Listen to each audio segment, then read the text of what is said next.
በአዲስ ዘመን አዲስ የምስራች ከቴምር ሪል ስቴት የኢትዮ ሪል ስቴት አዋርድ አሸናፊ የሆነው ቴምር ሪል ስቴት ከ20 እስከ 35% በሚደርስ እውነተኛ ቅናሽ ባለ 2 መኝታ አፓርትመንት ቤቶችን ከ5.3 ሚሊዮን ብር ጀምሮ ባለ 3 መኝታ አፓርትመንት ቤቶችን ከ6.6 ሚሊዮን ብር ጀምሮ በመሸጥ ላይ እንገኛለን። ለኑሮ እጅግ ተመራጭ በሆኑት ሳይቶቻችን ላይ ማለትም በፒያሳ፣ በአሊያንስ፣ በጋርመንት እና በአያት በመሰረት ስራ ላይ ካሉት ወይንም ግንባታቸው ሊጠናቀቅ ከደረሱት ሳይቶቻችን ሲገዙ እስከ 4.3 ሚሊዮን የሚደርስ ቅናሽ ያገኛሉ። በተጨማሪም ፒያሳ ጊዮርጊስ አደባባይ አጠገብ በ3.2 ሚሊዮን ብር ሙሉ ክፍያ በ900 ሺህ ብር ቅድመ ክፍያ ሱቆችን እየሸጥን እንገኛለን። ይፍጠኑ! ይህ ዕድል እንዳያመልጦት። ለበለጠ መረጃና ለሳይት ጉብኝት ከታች በሚቀመጠው ስልክ ይደውሉ።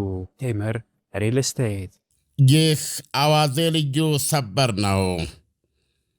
የዩክሬኑ ፕሬዝደንት ቮሎዲሚር ዜሌንስኪ አሁን አስከፊው ምርጫ ቀርቦላቸዋል። ፖክሮቭስክ እየዳነች አይደለም። የራሽያ ጦር እየዋጠ እየሰለቀጣት ነው። ወይ ጦራቸውን አድነው ፖክሮቭስክን ያጣሉ፣ አለበለዛ ፖክሮቭስክንም ሰራዊታቸውንም ያጣሉ። የ21 ወራቱ ውጊያ እየተጠናቀቀ ነው።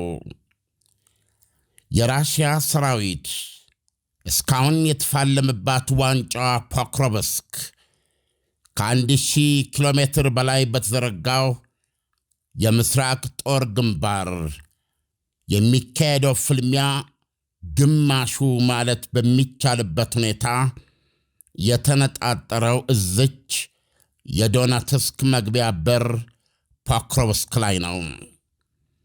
ትናንት ሰኞ የዩክሬኑ ፕሬዝደንት ዓለም ሆይ ስማኝ ብለው እንደተናገሩት ክንፋሙ ግዙፍ ከኒውክሌር መለስ የሆነ መደበኛ የራሽያ ቦምብ ፍንዳታዎች ግማሽ በግማሽ በዚች ከተማ ላይ የተረባረቡ ሆነዋል።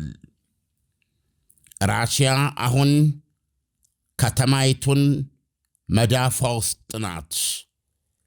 የጦር ጥናቶች ተቋም በምህጻረ ቃል ISW እንደገለጸው በፖክሮቭስክ መሃል ሰሜናዊና ሰሜን ምስራቃዊ ክፍሏ ውስጥ የራሽያ ወታደር ሰርጓል። በመቶዎች የሚቆጠር ሕንፃዎችን እየተቆጣጠረ ምሽጎችን እየሰራ እያፈናት እየዋጣት ነው። በራሽያ ፖክሮቭስክና መንታ እህት ከተማዋን ሚርኖህራድ መቆጣጠር ማለት ለራሽያ ወደ ተቀሩት የዶነትስክ ግዛቶች እየተኮሰች ለመግባት በሩ ወለል ብሎ ተከፈተ ማለት ነው።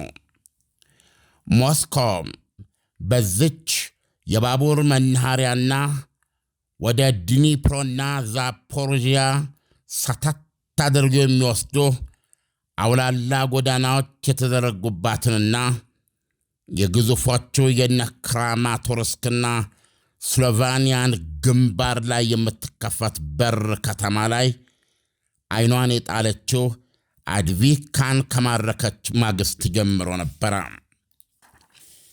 አድቪካ ከፖክሮቭስክ በስተምስራቅ 39 ኪሎ ሜትር ርቀት ላይ የምትገኝ ስትራቴጂክ ከተማ ነበረች። ስጋ መፍጫ የሚል ቅጽል ስም የወጣለት የንፉቅቁ የራሽያና ዩክሬን ሬሳ እያረበረበ የሚሄድ መራራ ትንቅንቅ ነው። በመሆንም የራሽያ ጦር በመሰናክል ትናንሽ የምሽግ መንደሮች የተሞላውን 39 ኪሎ ሜትር እየጣለና እየወደቀ ፖክሮቭስክ ለመድረስ እንሆ 21 ወራት ፈጅቶበታል። በሂሳብ ስሌት ስናየው የራሽያ ጦር 1.8 ኪሎ ሜትር ወደፊት ለመግፋት 1 ወር ይፈጅበት ነበር ማለት ነው።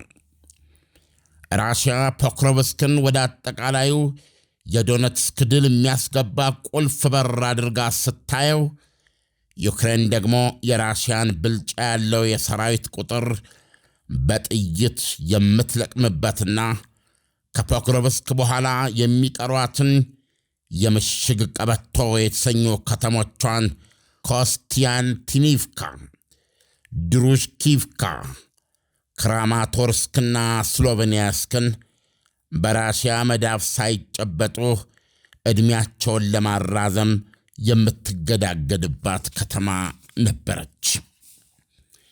የራሽያው ፕሬዝደንት ቭላዲሚር ፑቲን ጦርነቱ እንዲቆም ከፈለጋችሁ ያለ ጦርነት በሰላምና በመግባባት ቀሪውን የዶኔትስክ ክፍል ዘለንስኪ ሰጡኝ እንደሆነ ይስጡኝ ሲሉ ባለፈው ነሐሴ ወር ለዶናልድ ትራምፕ መንገራቸው አይዘነጋም። አላስካ ውስጥ የቅርብ ጊዜ የአሜሪካ የስለላ ግምገማ ፕሬዝደንት ቭላዲሚር ፑቲን የዩክሬኑን ጦርነት ላይ ልቆ ለመገኘት ከመቼውም ጊዜ በላይ ቆርጠዋል ማለታቸውን ኤንቢሲ ዘግቧል። የአሜሪካ ቴሌቪዥን ነው። ዩክሬኖች አስከፊውን የራሽያ መድፍ ድምድምታና የሰራዊት ግስጋሴ ከፖክሮቭስክ ለማራቅ በእግረኛ ውጊያ መሃል መሳሪያና ሰው የሚያድኑ ሰው አልቦችን በከፍተኛ ደረጃ ተጠቅመውባቸው ነበረ። አሁን ግን አቁመዋል። የዩክሬን ሰው አልባ አሰማሪዎች ማሽኖቻቸውን ለተልእኮ ከማሰማራታቸው በፊት የተነጣጠረ የራሽያ ቀለሃ እየቀለባቸው ተቸግረዋል። ይህንን ስልት ዩክሬኖች ማለፍ አልቻሉም። የራሽያ መከላከያ ሲገልጽ በሰው አልቦችና በታክቲካል የጦር ጀቶች በተደገፈ ታክቲክ ዛሬ ፖክሮቭስክ ያለውን የዩክሬን ሰራዊት ሎጂስቲክስ አቅርቦት አስተጓጉሎታል። የራሽያ ጦር ወደ ከተማዋ ሎጂስቲክስ ለማስገባት አገልግሎት ከሚሰጡ 3 ድልድዮች መካከል 2ቱን አውድመዋል ብለዋል። ከዛሬ 7 ቀን በፊት ኦክቶበር 29 በፈረንጅ በኢትዮጵያ ጥቅምት 20 ቀን የዩክሬን አዛዦች ፖክሮቭስክ ውስጥ ያሉት የራሽያ ወታደሮች 200 ብቻ ናቸው ብለው ነበረ። ፒኪ ብላይንደርስ ሲጽፉ ግን ራሽያ 3 ወታደሮችን እያቧደነች በየቀኑ 300 ወታደሮች ወደ ከተማዋ መሃል እየሰገሰገች ነው። ጦርነቱ የፋመ የጋመ ከመሆኑ የተነሳ ራሽያ ሰርጎ እንዲገባ ከምታሰማራው በ3 ሰው የተቧደነ ቡድን ውስጥ 2 እንደሚሞቱ ጠብቃ ነው ይላል። ሞስኮ የዩክሬን ሰው አልባ አሰማሪዎችን በጥይት በመልቀምና በጠላት ኤሌክትሮኒክስ መሳሪያ ሊከሽፉ ወይም ሊጠቁ የማይችሉ በፋይበር ኦፕቲክስ የተሰሩ ሰው አልቦችን በመጠቀም በከተማዋ ዙሪያ የሰው አልባ የበላይነት ለመመስረት ችላለች። የዩክሬን ወታደራዊ ታዛቢ ኮንስታንቲን ማሾቬት ሲናገር የራሽያ እዝ ወይም ማዘዣ እነዚህን አዳዲስ ሰርጎ የመግቢያ ታክቲኮችን የፈጠረው የዩክሬንን የሰው ኃይል እጥረትና በተዋጊ ምድቦች መካከል ያለውን ክፍተት የፈጠረውን ደካማ ጎን ለመጠቀም ነው ብለዋል። ራሽያ ካሜራ የተገጠመላቸው ሰው አልቦችን የጉዞ ርቀቶች በመጨመር የእሳት ነበልባል የሚተፉ አረሮችን በማስታጠቅና ኢላማ እስኪገኝላቸው ድረስ በአየር ላይ የተንቀዋልሉ ቆይተው ኢላማ እንደተገኘላቸው በአሰማሪዎቻቸው የርቀት መቆጣጠሪያ ትዕዛዝና ምሪት የተገኘው ኢላማ ላይ ዘለው የሚወድቁ ሰው አልቦችን የመጠቀምን የመሳሰሉ ቴክኒካዊ ፈጠራዎች የራሽያ ኃይሎች የዩክሬን ሰራዊት እንቅስቃሴን ጥሎ የመውጣት ሂደትና የሎጂስቲክስ አቅርቦትን ገድበው ለማቆም አስችሏቸዋል ብሏል። ተቀማጭነቱ በዋሽንግተን የሆነው የጦርነት ጥናት ኢንስቲትዩት እስካለፈው ቅዳሜ ድረስ እንኳ የዩክሬን ዋና የጦር አዛዥ ጄኔራል ኦሌክሳንደር ሲሪስኪ የዩክሬንን ውጊያ መከላከል ሳይሆን መልሶ ማጥቃት በሚል የበላይነት ስሜት ነበር የገለጹት። በቴሌግራም ገጻቸው ሲጽፉ የጠላት ኃይሎችን የማውደምና ከፖክሮቭስክ ገፍቶ የማስወጣት አጠቃላይ ዘመቻችን ቀጥሏል። በወገን ላይ የተጣለ ከበባም ሆነ እገዳ የለም የሚል ነበረ። ጄኔራሉ ምንድነው የሚያጨሱት የሚያሰኝ? አሁን ያቀርቶ ድንጋጤና ዋይዋይታ ገብቷል። አሁን ዩክሬን ያላት ዕድል ጦሯ በከበባ እምሽክ ከሚል ፖክሮቭስክን እስከ መንታ እህት ከተማዋ ለራሽያ ኃይሎች አስረክባ በአስቸኳይ ስልታዊ ማፈግፈግ፣ ጣጥሎ መውጣትና ወደኋላ መሸሽ ወይም እዛው ቀርቶ ከተማዋንም ወታደሮቿንም አብራ ማጣት ነው ይላሉ ተንታኞች። ከ21 ወራት በኋላ ፖክሮቭስክ በመሃል በሰሜን ምስራቅ፣ አሁን ደግሞ ዘ ኒውዮርክ ታይምስ እንደሚነግረን በደቡብ በኩልም የራሽያ ወታደሮች በመቶዎች የሚቆጠሩ ሰርገው ገብተው በተኩስ ኢላማ እያጦዟት ነው። ዩክሬን ሳታፈገፍግ አታድርም። ዳንኤል፣ እንግዲህ የመጨረሻው ምዕራፍ የፖክሮቭስክ መድረሱን ኦልሞስት ሁሉም ሚዲያዎች በየራሳቸው አቀራረብ ጽፈዋል።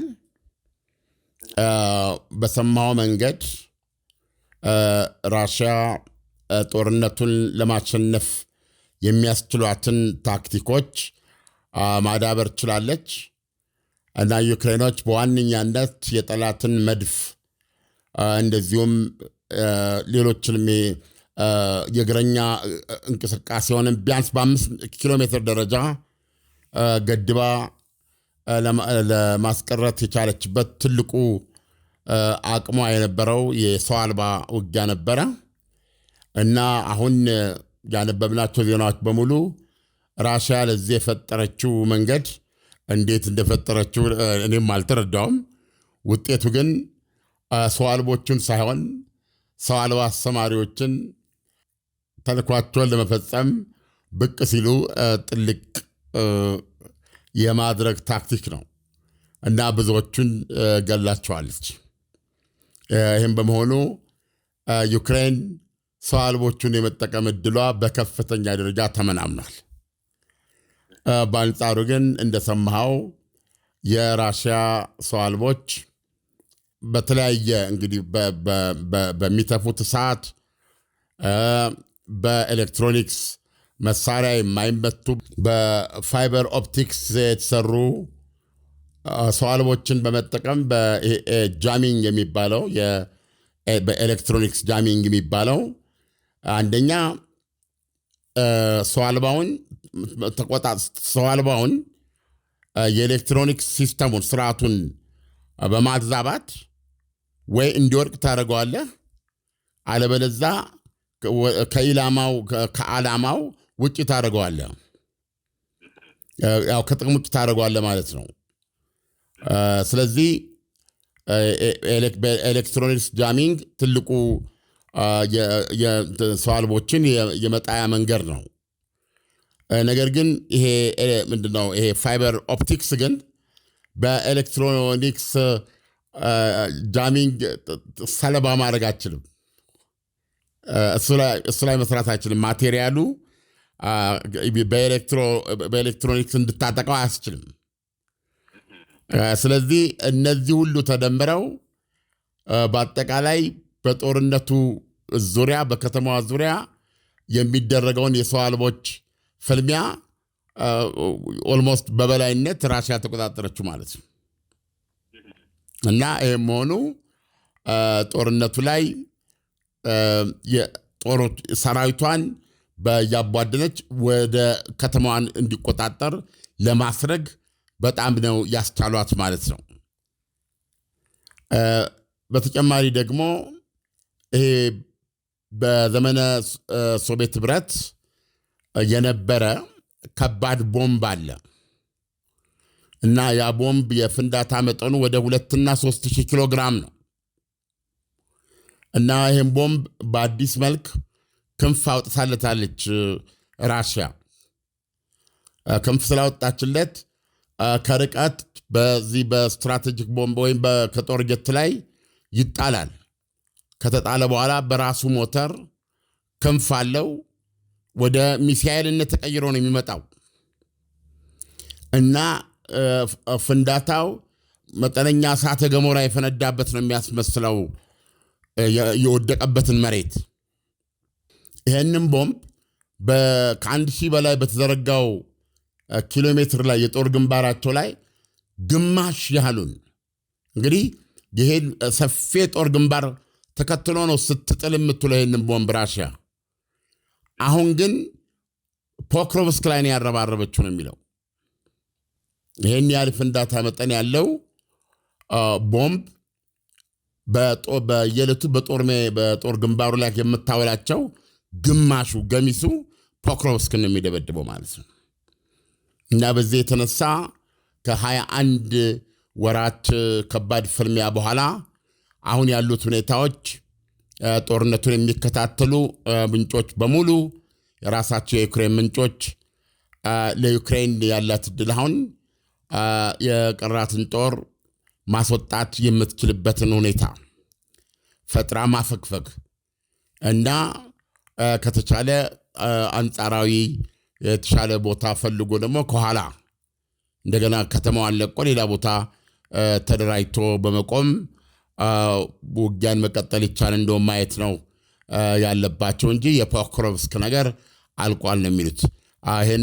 ይህንን የማድረጊያ ሰዓቱ ወይም የድል መስኮቱ ከተዘጋ ግን ዩክሬን ጦሯንም ከተማዋንም አብሮ የማጣት እድሏ የተረጋገጠ ነው የሚመስለው እስካሁን በተጻፈው ሁኔታ እና ፖክሮቭስክ በራሽያ ጦር ቁጥጥር ስር እየገባች ነው። ቅድም እንዳልኩ በሰሜን ምስራቅ፣ በደቡብ እንደዚሁም መሃል የራሽያ ሰራዊት እየገባ ቦታ እየያዘ የከተማ የጎዳና የመንገድ ላይ ፍልሚያ እያደረገ ከተማዋን አጠናቆ የመንጠቅ ስራውን በማካሄድ ላይ ነው የሚል ነው። ዳንኤል ዓለም ቮሎዲሚር ዘለንስኪ ሰራዊታቸው ተሸንፎ ፖክሮቭስክን አጡ ማለት ምን ማለት ነው? እንደገና ደግሞ ራሽያ ፖክሮቭስክን ተቆጣጠረች ማለት በቀጣይ የሚፈጠሩት ነገሮች ምን ሊሆኑ ይችላሉ? ራሽያ ተቆጣጠረች ማለት የቀሪውን ፖክሮቭስክን ጨምሮ ለቀውጣ የሚል ጥያቄ አቅርባለች ለዘለንስኪ በፕሬዚደንት ዶናልድ ትራምፕ በኩል የጦርነት እንዲቆም የጦርነቱን ስረ መሰረት ችግር መፍታት አለብን እና ይሄ ሊሆን የሚችለው ራሽያ ኮምፕሮማይዝ አድርጋ ማለት ነው ወይም ተቻችላ ምንድነው ያደረገችው?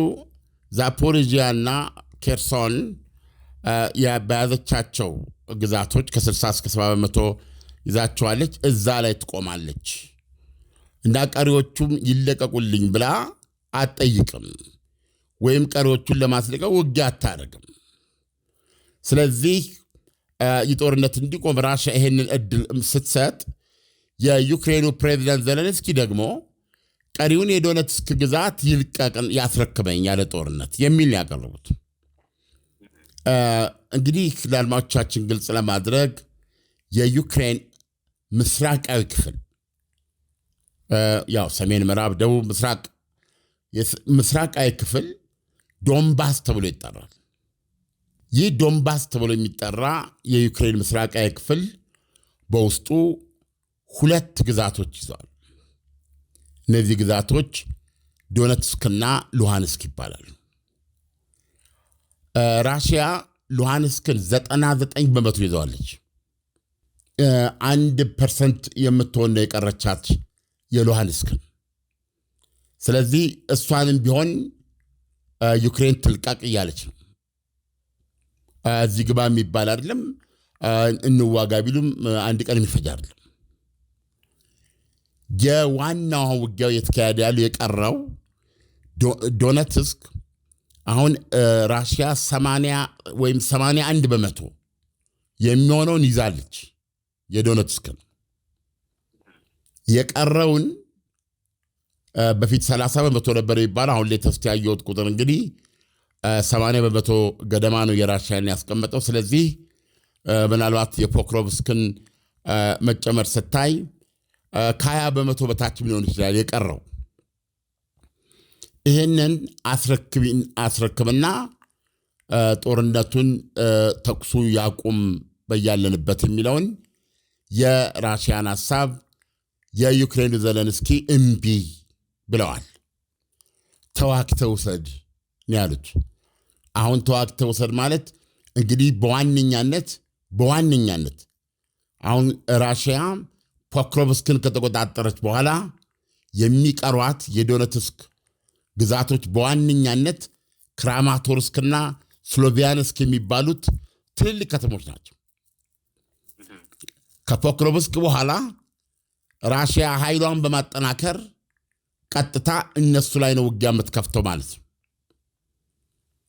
እና እነሱ ላይ የመድፍ ድብደባ እና የተለያዩ ተኩሶችን ለማረባረብ ያስችላታል ማለት ነው። ስለዚህ የመጨረሻው ፍልሚያ ማለት ነው። ዘለንስኪ ምንድነው የሚሉ ቅድም እንዳልኩ ከአድቪካ ተነስታ ራሽያ ፖክሮቭስክን ለመያዝ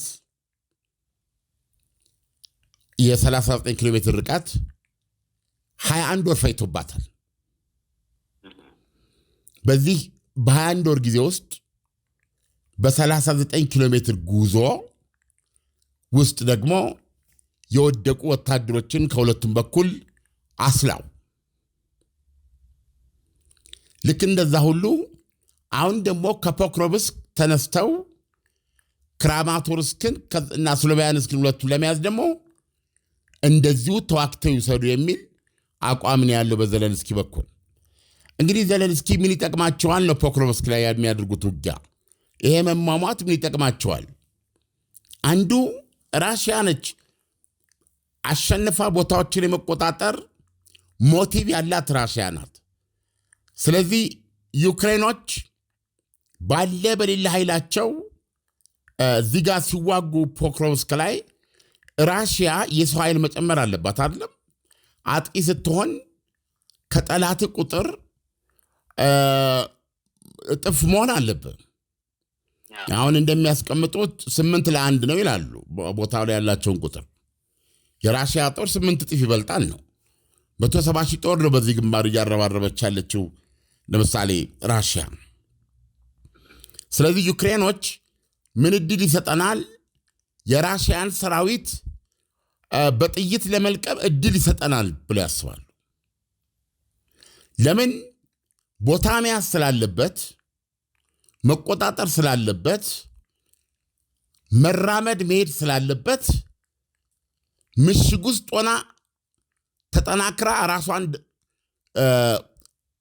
ከልላ ወደምትገኘው የዩክሬን ይዞታ መምጣት አለበት ማለት ነው ያ ጦር።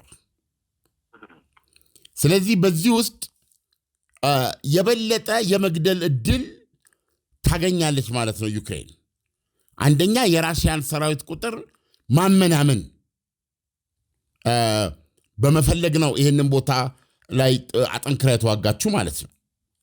ሁለተኛው ደግሞ እና ምናልባትም ዋናው ፖክሮቭስክ ላይ ካልመለሰችው የራሽያን ጦር ነገ ክራማቶርስክና ስሎቪያንስክን እንዳይዝባት ለማድረግ ክራማቶርስክና ስሎቪያንስክ ውስጥ ነው የምትዋጋው። ስለዚህ ክራማቶርስክና ስሎቪያንስክን ለማዳን እስካሁን ትዋጋ የነበረው ፖክሮቭስክ ላይ ነበር ማለት ነው። ስለዚህ አሁን ራሽያ ፖክሮቭስክን ከሞላ ጎደል ወይም ደግሞ ሁሉም ኤክስፐርቶች እንደደመደሙት በራሽያ መዳፍ ውስጥ መጨበጧ የማይቀር መሆኑ እየተገለጸ ነው ያለው። ይሄም ለራሽያ ትልቅ ድል ነው። ለፕሬዚደንት ዶናልድ ትራምፕም እያዩ ነው። ጦርነቱን በሚገባ እያሸነፍንና ወደ ፍጻሜም እየቀረብን ነው። ልዩነቱ የሰው ልጅ ሕይወት ማለፉ ብቻ ነው። ስለዚህ አቋሞትን አጠንክረው የዩክሬኑ ዘለንስኪ ቀሪውን ደግሞ ለቆ እንዲያስረከበኝና ጦርነቱ እንዲቆም ያድርጉ። አለበለዚያ ጦርነቱን እስከ መጨረሻ በመዋጋት በራሳችን እንቆጣጠረዋለን የሚለውን ጠንካራ መልእክት ለዶናልድ ትራምፕ ለማስተላለፍ ነው። ዶናልድ ትራምፕም ይሄ እስካሁን ላላቸው አቋም ተግባራዊ ማስረጃ ነው። ይዋሊደር እንጂ አህያ ለጅብ ናት። ጦርነቱ በቀጠለ ቁጥር ራሽያ የበለጠ ግዛት እያያዘች ነገ ለመደራደር ዛሬ እምቢ ያልካቸውን ቦታዎች ዛሬ እምቢ ያልከውን ነገር በሙሉ ነገ እየተነጠቅ መጨረሻ ላይ አገር ታጣለህ። ራሽያ ጠቅላ ዩክሬን ጠቅላ የራሽያ ትሆናለች። ስለዚህ እነዚህ በራሽያ እጅ ውስጥ ያሉትን መልሰ ልታወጣቸው እንደማትችል በማመን የቀረውን ለማዳን እሺ በል እያሉ ነበር በፊት የሚጨቀጭቁት። አሁን ደግሞ ይሄንን 30% የተባለ ግዛት መጀመሪያ ላይ ስጥና ጦርነቱ ይቁም፣ በኬርሶንና ዛፖሪያ ላይ ራሽያ ባለችበት ትቆማለች በማለት ዱላ ቀረሽ በሚባል ደረጃ ከዘለንስኪ ጋር በጩኸት መነጋገራቸው ተዘግበዋል። ሐሙስ ዕለት ዶናልድ ትራምፕ ካነጋገሯቸው በኋላ ዓርብ ዕለት የቶማሃውክ ሚሳኤልን እፈራረማለሁ በሚል የዋይት ሃውስ ጉብኝታቸው ላይ መጥተው በነበረበት ጊዜ ዘለንስኪን በዚህ ደረጃ ነግሯቸው ነበረ።